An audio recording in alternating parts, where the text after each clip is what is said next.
그다음 또 아마 우리 사회 미디어나 이런 데서 미디어 리터러시라고 하는 용어를 어렵지 않게 좀 들어보셨을 것 같은데요. 이 미디어 리터러시라고 하는 용어는 좀 어떤 특수한 차원, 어떤 그 특수한 맥락에서 필요한 리터러시를 가리키는 용어다, 이렇게 좀 말씀드릴 수 있을 것 같은데, 제가 지금 뭐 이걸 보여드릴 수는 없습니다만 여기 자막을 유튜브에서 검색을 해보시면 이 영상을 찾아보실 수 있습니다. 오바마 대통령의 목소리를 이 오른쪽에 있는 PD가 똑같이 따라내서는 딥페이크 기술을 이용해서 우리 사회가 얼마만큼 위험한가를 보여주는 영상을 만든 게 있습니다. 이게 딥페이크 기술의 확산을 보여주는 아주 중요한 자료인데요.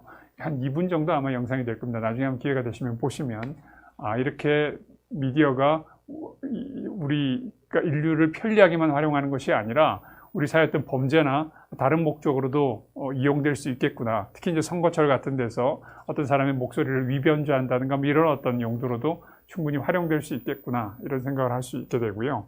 오른쪽에 있는 건 이제 우리나라에 등록된 인터넷 신문사의 숫자입니다. 2005년에는 약 286개가 있었는데 2020년 현재는 9,800개로 늘었습니다.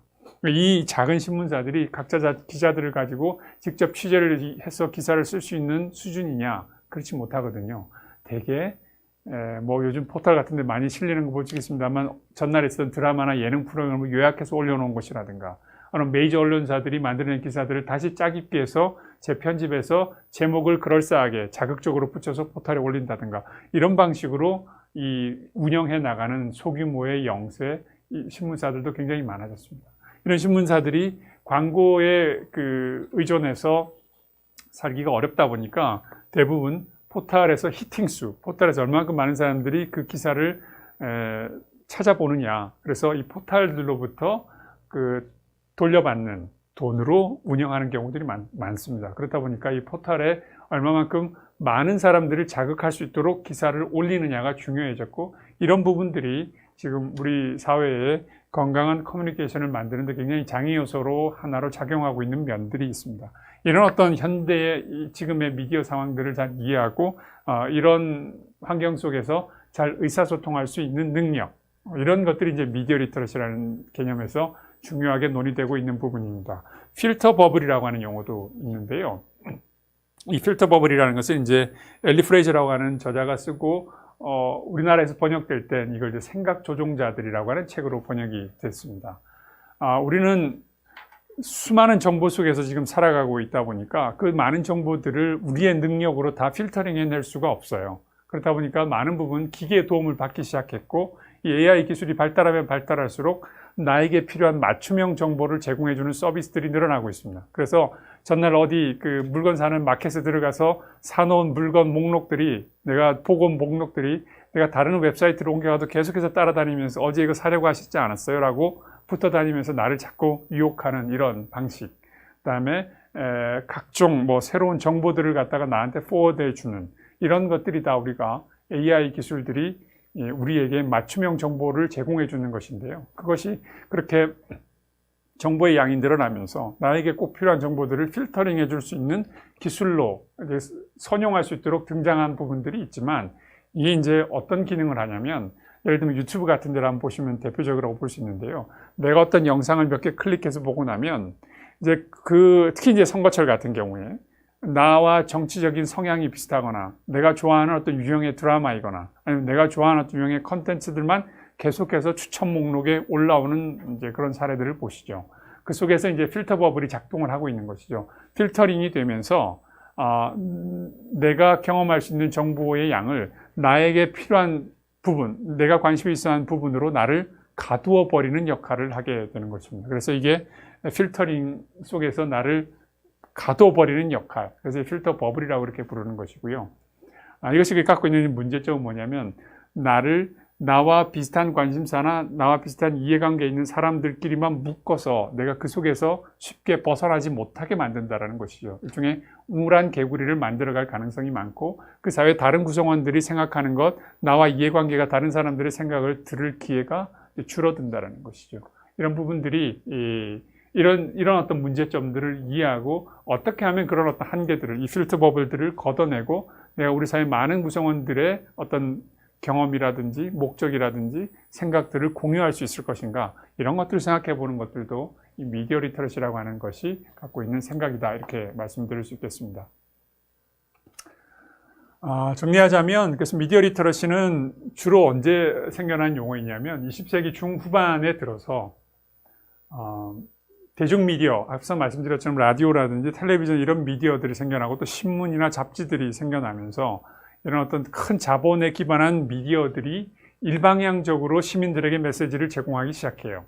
그렇다 보니까 권력을 가진 사람들이 그런 방송사나 신문사들과 결탁해서 어떤 특정한 메시지들을 내보내기 시작하면 많은 시민들이 이제 그런 미디어가 내놓는 메시지에 종속될 수 있는 어떤 그런 한계들을 갖게 되죠. 그러면서 시민사회에 이런 어떤 한계들을 어떻게 극복할 것이냐 하는 차원에서 등장한 개념이 미디어 리터러시입니다. 그래서 학교에서 그렇게 미디어를 통해서 제공되는 일방적인 정보에 우리 시민들이 종속되지 않도록 하는 교육을 할 필요가 있다라는 차원에서 미디어 리터러시 교육이라고 하는 이제 용어가 생겨났고요. 미디어 리터러시 교육에서 그렇기 때문에 중요하게 제기되고 있는 질문들이 이런 것입니다. 아마 선생님들께서도 이건 꼭 뭐 어떤 신문이나 방송 뉴스 기사만에 해당하는 것이 아니라 사실 책에서도 우리가 동일한 질문들을 던져볼 수 있거든요. 그 책이 누구의 입장을 대변하고 있는가, 또는 무엇은 사실이고 무엇은 의견인가, 이런 측면들을 생각해 보게 하는 이런 질문들을 던져서 학생들이 이런 질문들에 대해서 답을 해보도록 생각해 보도록 하는 기회를 주는 것이 굉장히 중요하다고 생각하고요. 그 다음에 이제는 수용만 하는 것이 아니라 1인 미디어 시대가 열리면서 모두가 생산자가 될 수 있는 시대가 됐습니다. 그러니까 다시 말하자면 어떻게 하면 대중 미디어, 레거시 미디어들이 제공하는 텍스트들을 잘 받아들일 것인가의 문제뿐만이 아니라 이제는 내가 어떤 컨텐츠를 만들 때 어떤 윤리의식을 가져야 될 것인가, 이런 부분들도 중요한 시대가 됐습니다. 그래서 막 제목을 가지고 어그로라고 그러잖아요. 제목으로 장사하는 거라든가 아니면 선정적이거나 자극적인 어떤 제목들로 사람들을 유혹해서 나의 어떤 돈벌이의 수단으로 삼는 이런 어떤 문제들, 이런 것들을 우리가 다 교육을 통해서 극복해 나가도록 하는 것들도 다 이 미디어 리터러시 교육에서 강조하고 있는 개념이다, 이렇게 말씀을 드릴 수 있겠습니다. 디지털 리터러시라고 하는 용어에 대해서 간단하게 좀 설명을 드리겠습니다. 디지털 리터러시는 앞서 계속해서 말씀드렸던 것처럼 디지털 미디어의 등장과 함께 대두된 개념입니다. 다시 말하자면 2000년 이전에는 디지털 리터러시라는 용어가 없었습니다. 디지털 리터러시라고 하는 용어는 디지털 미디어의 등장과 함께 생겨난 용어라고 보시면 되겠고요. 특히 이제 우리가 2, 3년간 코비드 상황에서 이 디지털 리터러시의 중요성을 더욱더 이제 절실히 느껴가고 있는 중인데요. 이 디지털 리터러시를 구성하는 요소들은 어디에 접근할 것인가, 수많은 어떤 컨텐츠나 웹사이트 중에서 어디에 접속해서 좀 더 신뢰할 만한 정보들을 도출할 것인가, 그 다음에 얼마만큼 좋은 검색 키워드들을 마련해서 자료를 잘 검색할 것인가, 어떤 DB에 있는 자료를 어떤 방식으로 검색해서 나에게 필요한 정보들을 잘 추출해낼 것이냐, 그 다음에 또 하나는 그렇게 축적한 데이터들을 어떻게 잘 관리하고 활용할 것인지, 이게 굉장히 중요한 능력으로 지금 대두되고 있습니다. 그래서 이걸 별개로 데이터 리터러시다 이렇게 얘기하는 분들도 있고요. 저희 대학도 데이터 리터러시 대학원을 지금 새롭게 열 만큼 이 데이터 리터러시, 빅데이터 분석하고 이런 것들이 굉장히 중요한 하나의 산업 분야로 등장을 하고 있습니다. 그래서 자기에 필요한 자료를 잘 관리했다가 활용하는 능력도 중요해지고 있고요. 컨텐츠를 제작하는 능력. 지금 우리 사회도 이미 많은 1인 크리에이터들이 생겨나서 그들이 그걸로 생계를 유지해 나가고 있죠. 그런 면에서 이 컨텐츠를 제작할 수 있는 능력, 영상을 찍고 편집하고 이런 어떤 시스템을 구축하고 이런 것들도 다 리터러시의 범주에 포함이 되고요. 그 다음에 디지털 기기와 소프트웨어를 잘 활용하는 것들도 이런 기초 능력으로서 중요하겠고, 또 하나 보안, 안전 이런 부분들도 굉장히 중요해졌습니다. 특히 이제 실시간으로 어디에 노출될 수 있다든가 어떤 개인 정보들을 잘 관리한다든가 이런 것들도 이 디지털 환경에서 굉장히 중요한 리터러시의 한 부분으로 대두되고 있습니다. 학습의 측면에서 좀 말씀을 드리겠습니다. 제가 오늘은 주로 그 리터러시의 개념을 좀 설명을 드리는데 집중하겠다고 말씀을 드렸고, 이런 부분들은 굉장히 좀 제한적으로 말씀을 드릴 수밖에 없지 않겠나 이렇게 설명을 드렸는데요. 한 5분 정도 시간 이용해서 제가 이런 부분들에 대해서 간략하게 좀 말씀을 드리겠습니다. 앞서 제가 리터러시의 총량이 늘어난다고 말씀을 드렸고, 그래서 선생님들이 담당해야 될 리터러시의 숙제들도 이제 그만큼 늘어나는 것이다. 이렇게 말씀을 드렸습니다. 전통적으로 앞서 말씀드렸던 것처럼 구어 리터러시는 출생과 함께 시작되고 가정과 지역사회 내에서 모방과 반복을 통해서 주로 학습되는 경향들을 보여왔습니다. 이제 특히 말하기가 구체적인 사례이고, 그리고 지금 학교 교육에서는 이 구어에 기반한, 음성언어에 기반한 리터러시도 중요한 교육의 내용으로 다루고 있는데, 이런 데서 주로 강조하는 것은 뭐냐면 토의라든가 토론이라든가 발표라든가 설명이라든가 이렇게 특히 공적 상황에서 형식이 중요하고 또 격식이 중요하고 이런 특별한 어떤 관습이 필요한 이런 부분들이 이 음성언어 교육에서 중요하게 다뤄지고 있는 것이고요. 그 다음에 앞서 말씀드렸던 것처럼 전통적으로 학교 교육에서 주로 강조해왔던 리터러시는 이 문어 리터러시의 부분입니다. 그리고 그 시작은 주로 이제 글깨치기로부터 시작하고 중고등학교로 갈수록 읽기와 쓰기를 하는 어떤 이런 부분들이 문어 리터러시에 대한 교육이고, 지금까지 학교 교육에서 또는 우리 일반적인 전반적인 교육에서 강조해 왔던 부분들이 이 부분입니다. 그리고 이제 새롭게 등장한 디지털 리터러시의 측면이 있는데, 사실 이건 공교육이 지금 거의 제 역할을 하지 못하고 있습니다. 그래서 이제 앞으로는 이런 부분들을 공교육에서 리터러시의 내용으로 강조해 나가야 될 필요성이 점점점 중요해지고 있고, 실제로 2022 교육과정에서도 이 부분을 굉장히 강조해서 학교 교육의 내용 요소로 반영해 나가고 있는 상황입니다. 이렇게 양이 늘어나니까 이제 앞서 말씀드렸던 것처럼 또 부담스러워진다. 가르쳐야 될 양은 많고, 또 하나 이런 부분들은 잘 모르는데 내가 어떻게 가르치지? 이런 문제들이 생겨나죠. 한 두세 가지 팁을 드리려고 하는데요. 하나는 이 전체적인 이렇게 면적은 커지는 것은 맞지만 그만큼 이 공통된 부분들이 또 많이 있습니다. 가장 기본적인 것이 이제 어휘력의 부분이라고 볼 수 있습니다. 이 어떤 의사소통 상황에서도 어휘력은 모두 다 작용하는 기본적인 능력입니다. 그렇기 때문에 우리가 최근에 학생들의 문해력이 떨어져요라고 할 때 그 문해력을 주로 어떤 개념으로 설명하냐면 어휘력의 개념을 가지고 얘기를 합니다. 근데 사실은 그 어휘력이라고 하는 것은 이 어떤 형태의 리터러시에서든 다 기본적으로 작용하는 능력이기 때문에 다양한 방법으로, 사실 가정에서 부모가 수준 높은 어휘력을 사용하면 이 책을 많이 읽지 않아도 이 활동을 통해서 극복되는 부분들이 있는 거고요. 가정이나 지역사회에서 그만큼의 경험을 못한 학생들은 상대적으로 전문가들이 사용하는 언어들을 많이 책을 통해서 경험함으로써 이런 어휘력들을 극복해가는 면이 있는 것이죠. 때문에 이것이 어느 한 영역에만 종속되어 있는 것이 아니라 이렇게 교집합으로서 작용하는 부분이 있다. 문장을 구성하는 능력들도 마찬가지이겠고요. 그 다음에 그 사회에 필요한 기본적인 소통의 관습, 약속들이 있습니다. 사회적인 약속들이 있습니다. 우리가 주로 문법 영역에서 그런 것들을 다루는데, 이런 부분들은 어떤 형태의 커뮤니케이션에서든 기본적으로 작용하는 능력이다. 이렇게 볼 수 있겠습니다. 그래서 이 부분이 약하다 하더라도 이 부분을 강조함으로써 상당 부분 극복되는 부분들이 있고, 또 이 두 부분이 약하다 하더라도 이런 어떤 가정이나 지역사회에서 얼마만큼의 고급스러운 커뮤니케이션들을 하느냐에 따라서도 상당히 극복되는 부분들이 있거든요. 이런 방식으로 우리가 나가다 보면 근데 총량이 늘어나는 것만큼 그렇게 많은 부분들은 많지는 않다. 이렇게 말씀드릴 수도 있겠습니다.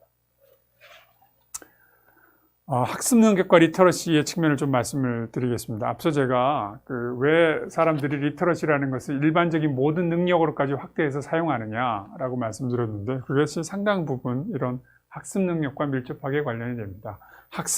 학생들의 학습 능력의 상당 부분을 리터러시가 설명을 해줄 수 있습니다.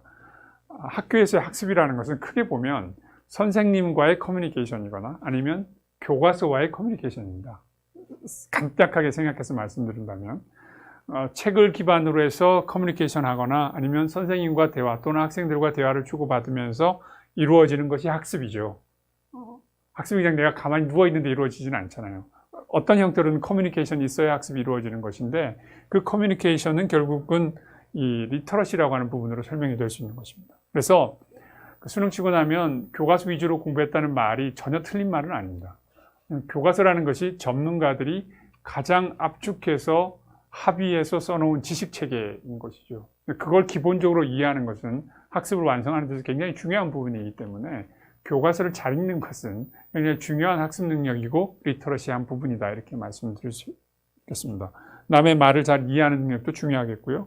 그 다음에 이제 자신의 생각을 텍스트, 그게 뭐 어떤 전통적인 글의 형태든 PPT든 영상이든 텍스트로 잘 표현하는 능력도 중요하겠고, 그 다음에 다른 학습자들이나 선생님과 잘 상호작용하는 이런 능력들도 결국은 커뮤니케이션 능력이면서 그것이 학습이거든요. 그런 면에서 학습과 리터러시는 굉장히 밀접한 관련이 있다. 이렇게 말씀을 드릴 수 있겠습니다. 자, 그 다음 유발 하랄이라고 하는 이스라엘 역사과의 교수가 쓴 여러 가지 책들 중에 21세기를 위한 21가지 재현이라는 책에 보면 교육편을 이제 이렇게 시작을 합니다. 저와 저를 포함한 이 부모 세대들이 알고 있는 성공 이야기들은 다 이제 작용하지 않는 것 같은데, 세계가 급변하면서 우리 자녀들에게 들려줄 성공에 대한 이야기, 꼭 성공이라는 것이 우리가 세속적인 성공만을 얘기하는 것은 아닙니다. 그 얘기는 잘 이제 드러나지 않는다 하는 걱정을 하는 것이죠.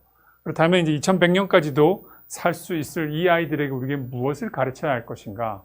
이런 질문을 던진 바가 있는데요. 이 부분도 책을 통해서 한 번 더 읽어보시면 좋을 것 같습니다. 우리가 주로 이런 방식으로 공부를 해왔습니다. 그래서 교과서를 잘 읽는 것이 중요하고요. 공부를 잘하는 아이들은 이 교과서의 하이라이트를 다 하지 않습니다만, 공부를 못하는 학생들일수록 하이라이트, 형광펜이 하나도 없거나 모든 곳에 형광펜이 있을 가능성이 높죠. 이 텍스트를 얼만큼 이렇게 잘 구조화해서, 사실 이 교과서를 읽는다는 것은 뭐냐면, 이 전문가들이 자기의 머릿속에 들어있던 지식을 이 책이라고 하는 미디어를 통해서 풀어내려다 보니 이렇게 선으로밖에 풀어낼 수가 없어요.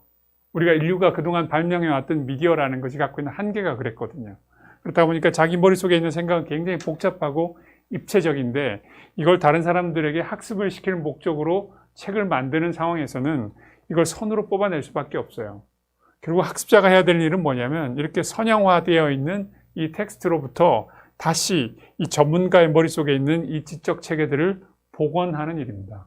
그래서 글을 읽는다는 것이 어려운 것이죠. 이렇게 선형화되어 있는 이런 텍스트들을 다 해체해서 다시 이렇게 입체적인 지식 체계들을 만들어내야 되는 것이거든요. 그래서 우리가 굉장히 중요한 착각을 하는 것 중에 하나가, 교과서만 던져주면 누구나 교과서를 잘 읽을 수 있을 것이라고 착각하는 것입니다. 교과서를 읽는 것은 결코 쉬운 일이 아닙니다. 이게 굉장히 중요한 읽기 능력이고, 이 글들을 가지고 이런 지적 체계를 만들어내는 건 소수의 학습자들만 할 수 있는 일입니다. 그래서 저는 학교 선생님들한테도 그런 얘기를 많이 하는데요. 교과서를 읽는 방법을 명시적으로 가르쳐야 합니다. 이걸 잘 읽을 수 있는 방법을 가르쳐 줘야 돼요. 우리는 되게 그냥 이거를 던져놓고 교과서가 있는데 왜 공부를 못하니? 라고 질문을 시작하죠. 교과서를 읽는 방법을 혹시 이 중에 한 분이라도 학교 시절에 선생님께 직접 들어본 경험이 있다라고 하시는 분은 댓글 한번 남겨주셔도 좋습니다. 그런 경험이 잘 없습니다. 대부분 저 능력을 다 동일하게 타고날 것으로 생각하지만 굉장히 중요한 선별적인 능력들이고요. 그렇기 때문에 많은 학생들에게는 명시적이고 체계적인 학습이 필요한 부분입니다. 그리고 여전히 이건 중요한 능력입니다. 근데 지금의 교과서를 보면 저렇게 이런 교과서에서 보셨던 것처럼 다 정리되어서 이렇게 주고 이거를 잘 암기하고 학습하면 학습이 어느 정도 완성될 수 있는 구조가 아니라, 지금의 교과서들에서는 이런 학습 요소들이 많습니다. 네가 인터넷에서 뭔가를 찾아서 텍스트를 제작하고 그걸 발표해 보라, 이런 방식입니다. 다시 말하자면 이 교과서 내에 그 정보들이 다 들어가 있지 않아요. 교과서에서는 이 매뉴얼 역할들만 해주고 레시피 역할만 해주고, 학습은 본인이 직접 찾아서 해야 되는 그런 상황입니다. 학습자가 탐구를 해야 되는 상황인 것이죠. 그리고 우리가 실제 이미 학교 바깥에서 그런 일들을 많이 하고 있습니다. 가정의 문제를 해결하거나 집에 전구 하나를 교체할 때에도 인터넷에서, 구글에서, 유튜브에서 뭔가를 찾아서 보고 학습을 해서 적용을 하는 방식입니다. 교과서를 찾아서 그 일들을 해결해 나가는 게 아니거든요. 세금 문제를 해결할 때도 그렇고, 어떤 여행 갈 때 계획을 세울 때도 그렇게 합니다. 그러니까 학교 바깥에서 이미 이루어지고 있는 이런 학습들을 이제 교실에서도 이런 방식으로 전개해 나가는 것이죠. 다시 말하자면 20세기에 교과서에 모든 걸 담아서 이렇게 복잡하게 막 다 담아 넣어가지고 학습하는 형태가 아니라 실제 세상에 나가서 찾아야 되는 방식인 것이죠. 그래서 여기 간단하게 정리해 놓은 것처럼 이렇게 차이가 나타나고 있다, 이렇게 말씀을 드릴 수 있겠고요. 그래서 이제 OECD라고 하는 데서 21세기를 위한 교육을 어떻게 할 것이냐라고 했을 때 이들이 제공해준 중요한 아이디어 중에 하나가 이 나침반입니다. 왜 21세기에 다시 나침반이냐 질문해 보실 수 있는데요. 이 나침반은 이 신대륙을 발견하고 우리가 이 전 지구를 지금 이렇게 활용할 수 있게 되는데 가장 기본이 되었던 기술입니다. 낭떠러지에 떨어져서 바다 끝에 가면 폭포가 있어서 떨어져 죽을지도 모른다고 하는 어떤 그런 상황. 지금처럼 내비게이션이 없는 상황에서 이 지구를 돌아오는 경험을 하는 데 있어서 가장 중요한 역할을 했던 것이 이 나침반이거든요. 그래서 21세기 학습 상황에는 여기 지금 보이시는지 모르겠습니다만 각 학습자들이 각자 하나씩의 나침반을 확대해 놓은 게 이 모양입니다. 나침반을 들고 세상을 살아가야 되는 시대. 우리에게 익숙한 성공의 이야기들은 이제 다 끝나버렸고 누구도 그 성공의 이야기들을 쉽게 들려주지 못하는 상황에서 학습자들에게 필요한 능력이란 각자 자기의 나침반을 갖도록 해주는 것이다. 것인데요. 이 나침반을 구성하는 데 있어서도 가장 핵심적인 역할을 하는 것이 리터러시입니다. 이건 이제 교실이 없는 시대가 온다라고 하는 책에 나와 있는 내용의 일부인데요. 어떻게 그렇다면 학습해야 될 것이냐? 결국은 부모도 선생님들도 같이 배우면서 학습할 수밖에 없다라고 하는 그런 내용들을 담고 있는 부분인데 관심 있으신 분들 한번 책을 읽어보시면 좋겠습니다. 선생님들을 위해서 좀 말씀을 드리자면 앞서 말씀드렸던 것처럼 이제 우리는 병행적 모델이 필요합니다. 패러다임적인 모델이 아니고요. 병행적 모델인데 이렇게 여러 가지 요소들을 동시에 다 패러렐 형태로 병행적으로 같이 가르쳐야 되는 리터러시의 시대를 살고 있습니다.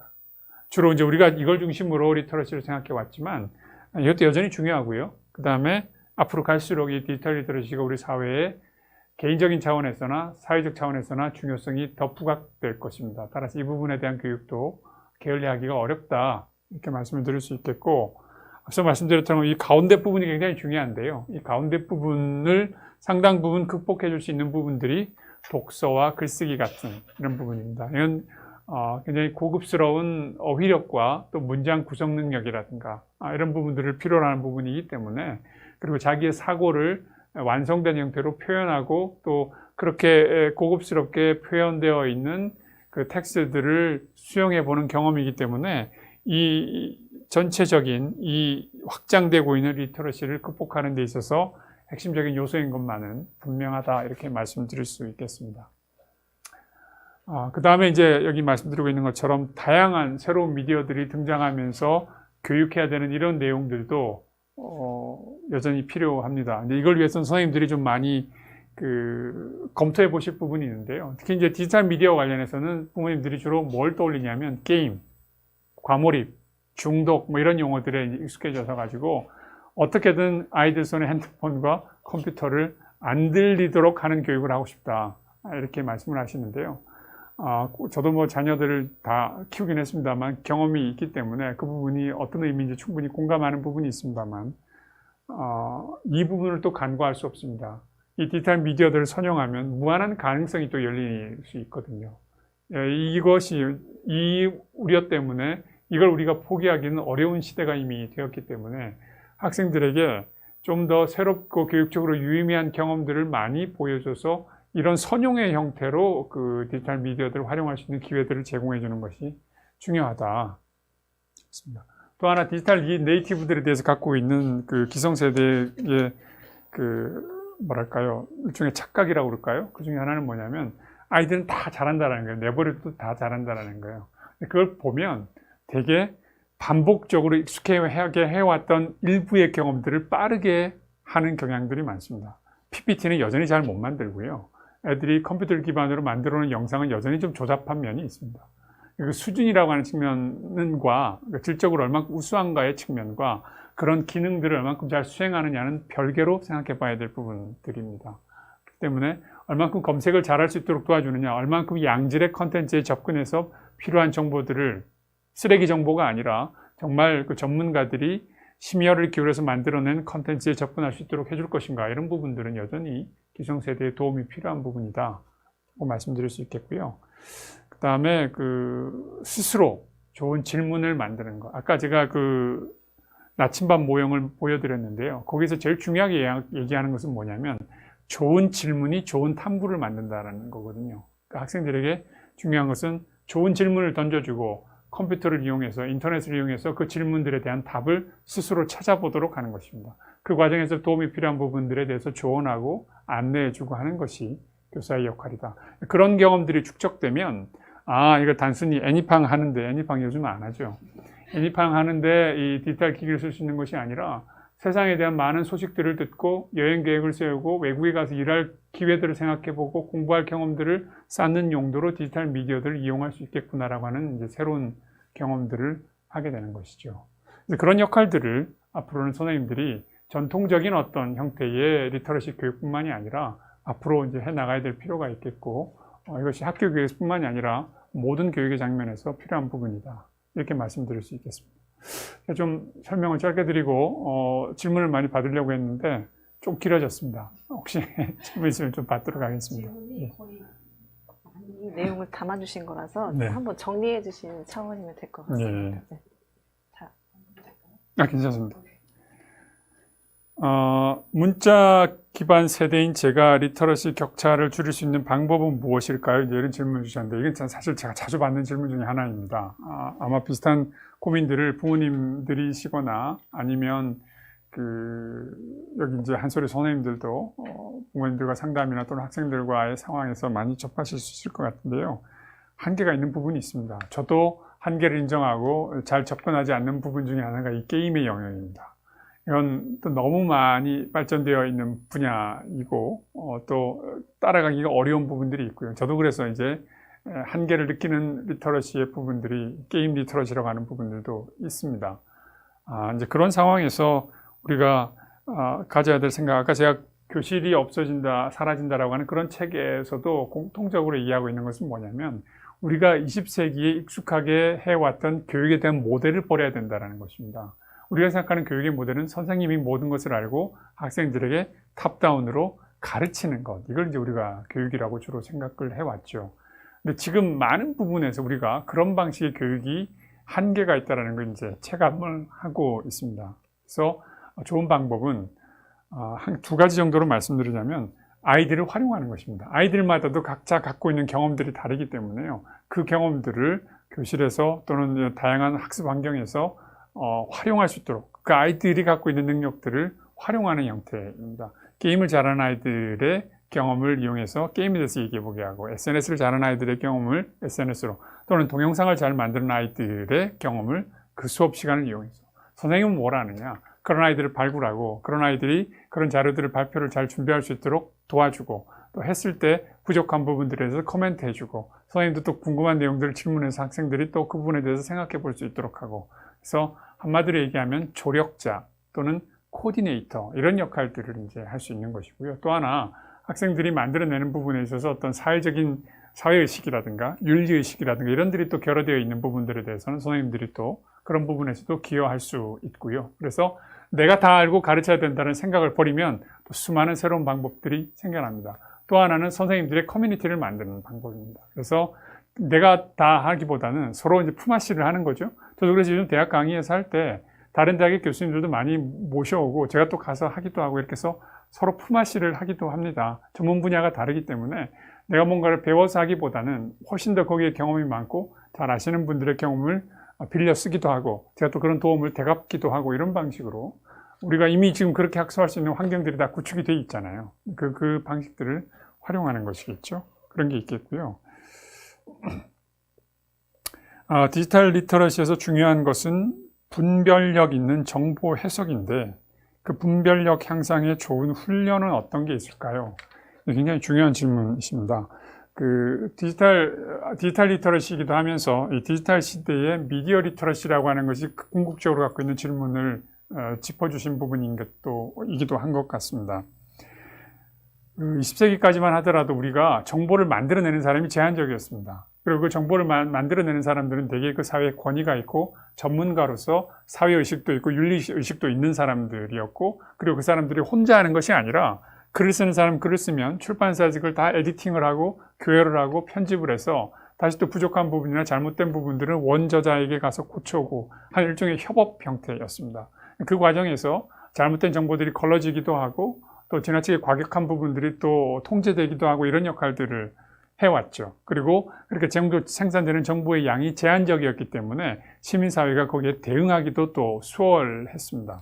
근데 지금은 이제 1인 미디어 시대가 돼서 누구나 컴퓨터나 핸드폰만 있으면 유튜브나 뭐 이런 어떤 온라인 플랫폼을 통해서 또는 어떤 다른 자기의 블로그나 이런 것들을 통해서 인스타그램을 통해서 컨텐츠를 올리고 공유할 수 있는 이런 시대가 됐습니다. 더 이상 협업이나 필터링이나 통제가 작동하지 않는 시대가 되어버린 것이죠. 그리고 이미 우리 사회에서는 그런 사람들이 그걸 생계로 해서 살아가고 있습니다.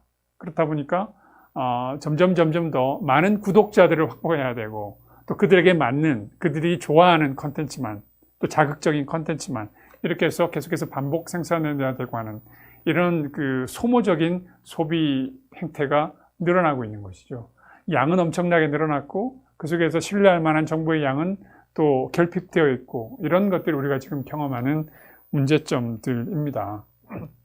그래서 지금 주신 질문에 좀 답을 드려보자면 학생들하고 의사소통을 할 때 이런 질문들을 좀 대해 보시면 좋을 것 같습니다. 초등학생들이나 중학생들 학교 숙제 오라고 그러면 자료를 찾아서 숙제를 해오고 그 반드시 자료를 찾아서 해왔을 때는 그것이 너의 지식이 아니기 때문에 너에게 이런 정보를 제공해 준 부분에 대한 감사의 표시로 레퍼런스, 출처를 표시해야 된다 라고 하면 주로 이 뭐 기성업체 이런 거 말씀드려도 상관없는 거죠. 네이버 지식인 이런 데서 긁어옵니다. 그래서 이제 대학에서 그런 농담들을 많이 해요. 대학생들의 레포트에 초등학생들이 글을 올리고 대학생들이 그걸 참조해서 레포트를 써온다 이런 얘기들도 하거든요. 초등학생들은 그 네이버 지식인에서 자기 평점 올라가는 것에 맞들여 가지고 어디서 긁어와서 그런 컨텐츠를 올리고 대학생들은 그걸 또 인용 자료라고 해서 레포트를 써온다 뭐 이런 농담들을 하기도 합니다.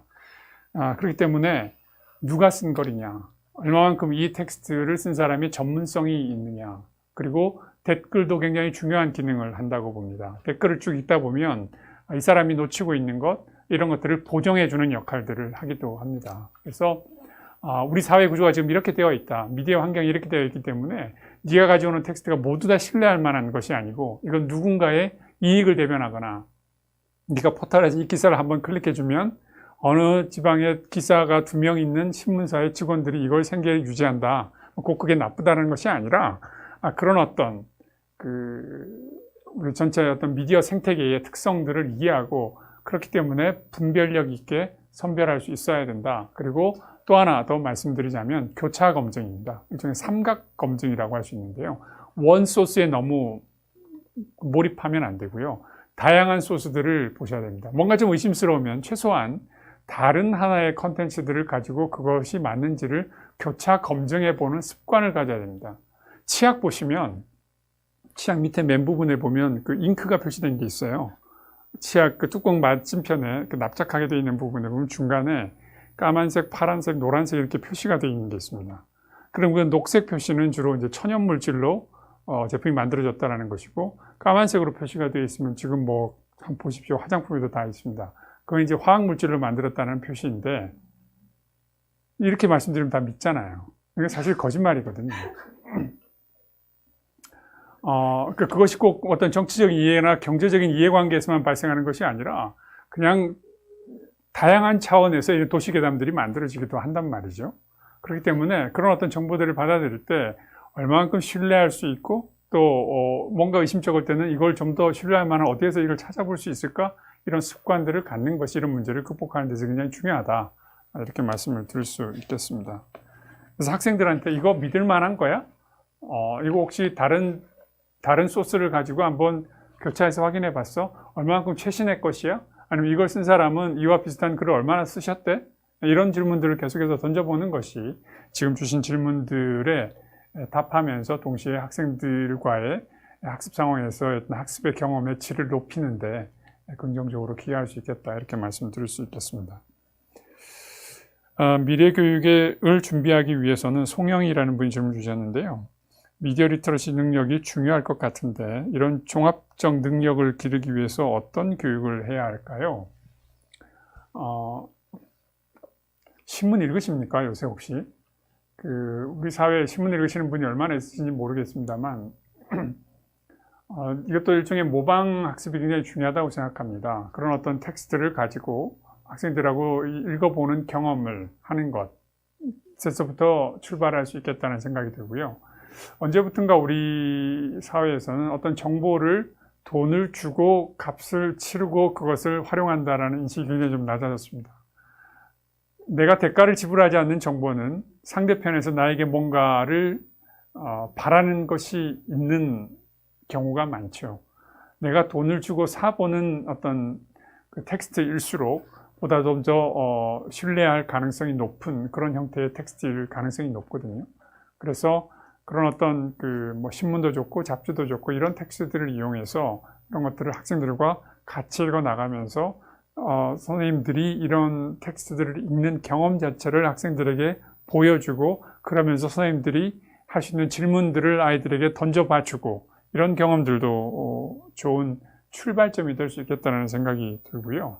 이게 이제 하루아침에 이루어지기는 어려운데 포털에서도 그런 걸 해보실 수 있습니다. 아까도 말씀드린 것처럼 지금 그 신문사들도 각각의 그 웹사이트를 가지고 있지만 주로 이걸 포털에 옮겨와서 그 포털을 통해서 히팅수, 포털에 이제 광고가 붙다 보니까 그렇게 해서 조회수가 얼마큼 나오는지에 따라서 신문사들이 돈을 받아가서 그거를 운영하는 부분들이 굉장히 커진 이상한 구조가 지금 되어 있습니다. 그렇기 때문에 포털에 뉴스 기사들이 이런 것들이 실리는 걸 보면서 어떻게 기사가 실릴까? 하루에 생산되는 수많은 기사들 중에 왜 이것만 실릴까? 어떤 알고리즘이 작동해서 이런 기사들이 우선 배치될까? 이게 우리 사회에 굉장히 중요한 메시지일까? 학생들이 지금 막 올림픽 기간이니까 올림픽에 대한 뭐 이런 신변 잡기적인 기사들을 많이 소비할 경향성이 많고 연예인에 대한 기사들 이런 것들이 여전히 또 늘 소비되는 어떤 컨텐츠들인데요. 누가 누구 사귄다든가 누군가 뭔가 일이 있었다든가 이런 자극적인 기사들이 히팅수가 올라가기 때문에 더 선호되는 경향이 있죠.